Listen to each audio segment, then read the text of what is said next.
Perusahaan distributor bahan kimia PT Lautan Luas Tbk ini memang kurang dikenal pelaku pasar modal dan masyarakat Indonesia. Namun saham lapis kedua ini mampu bergerak perkasa di pasar modal. Sepanjang 2014, saham PT Lautan Luas Tbk naik 145,14% menjadi Rp1.765 per saham. Kinerja laba bersih yang naik signifikan di kuartal ketiga turut mendukung gerak saham Lautan Luas. Melihat saham Lautan Luas Tbk yang telah mencapai level Rp1.000, mendorong manajemen perseroan untuk melakukan stock split.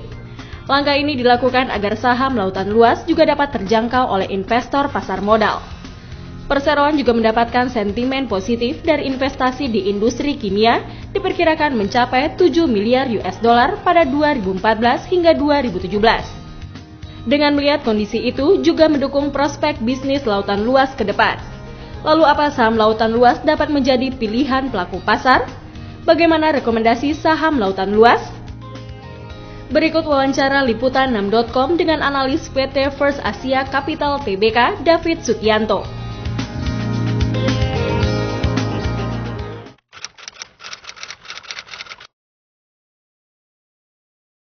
Produksi dan distribusi untuk bahan-bahan kimia yang digunakan untuk para perusahaan manufaktur untuk memproduksi berbagai macam kebutuhan barang, mulai dari mungkin makanan, mulai dari cat dan sebagainya. Jadi mereka ini tidak pernah main di produk end user. Jadi masyarakat mungkin tidak tahu karena tidak ada main di produk end user, tapi mereka main ke bahan baku untuk perusahaan-perusahaan manufaktur, terutama di bidang kimia. Ya, jadi produk mereka pun sangat beragam, sangat banyak sekali, mulai dari creamer, terus kemudian juga ada yang asam sulfur, jadi sangat banyak sekali, sangat kompleks.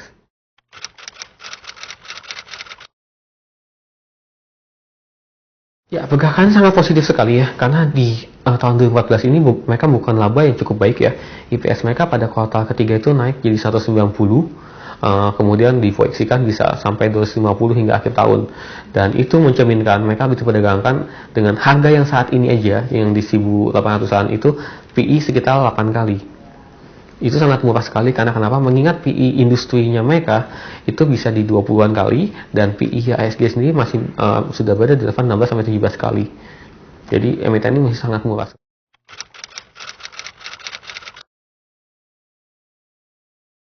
Ya, stock split karena gini, karena dulu mereka bermain harganya di bawah 1.000, sekarang mereka naik di atas 1.000, jadi mereka ingin supaya tidak kehilangan kesempatan bagi para investor yang dananya minim untuk bisa investasi di perusahaan mereka. Oleh karena itu mereka rencana melakukan stock split 1:2. Ini akan menjaga harga mereka tuh tetap di bawah 1.000 ataupun di 1.000 lebih sedikit gitu.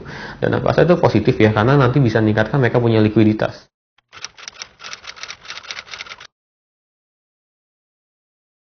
Pendapatan turun karena mereka dulu itu menjual high speed diesel. High speed diesel itu sejenis bahan bakar, itu mereka jual dan itu angkanya besar sampai triliunan.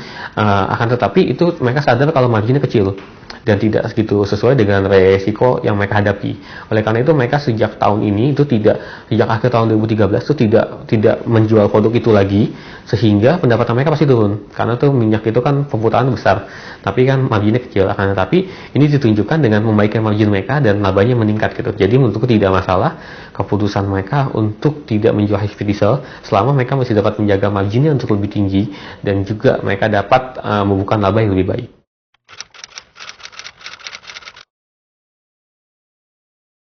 Sejauh ini mereka sangat puas, mereka juga baru masuk ke bisnis creamer kan, tapi sejauh ini mereka sangat puas karena kenapa? Karena saat ini pabrik untuk yang saat ini sudah mereka bangun ini sudah full capacity, jadi sudah mentok kapasitasnya, sehingga mereka memang berencana ekspansi untuk bisa meningkatkan kapasitas produksinya. Jadi aku sih memang cukup positif karena mereka bilang demand untuk creamer itu sangat tinggi sekali. Minuman produk creamer ini saat ini digunakan baik dari kafe untuk jadi teh susu maupun juga jadi untuk minum kopi yang saat ini sedang berkembang di masyarakat, dan mereka menganggap ini adalah salah satu chance bagi mereka untuk bisa mengembangkan creamer gitu. Jadi mereka fokusnya memang ke arah sana gitu.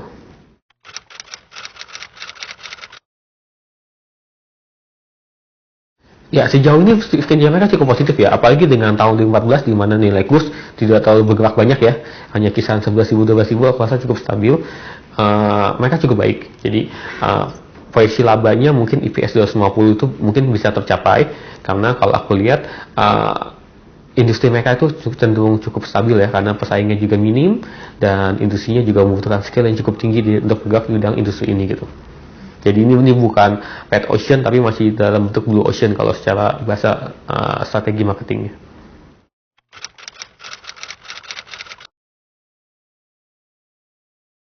Aku rekomendasi masih baik, karena satu, mengingat PI-nya masih sangat rendah sekali, yaitu 8 kali. Kalaupun dia naik nanti jadi 10 kali, itu harga sahamnya itu akan naik hingga ke 2.500. Dan 10 kali itu pun juga masih cukup rendah ya. Jadi target hargaku mungkin hingga setahun ke depan mereka bisa main di atas level 2.500 sebelum stock split ya. Karena nanti mereka ada rencana untuk stock split.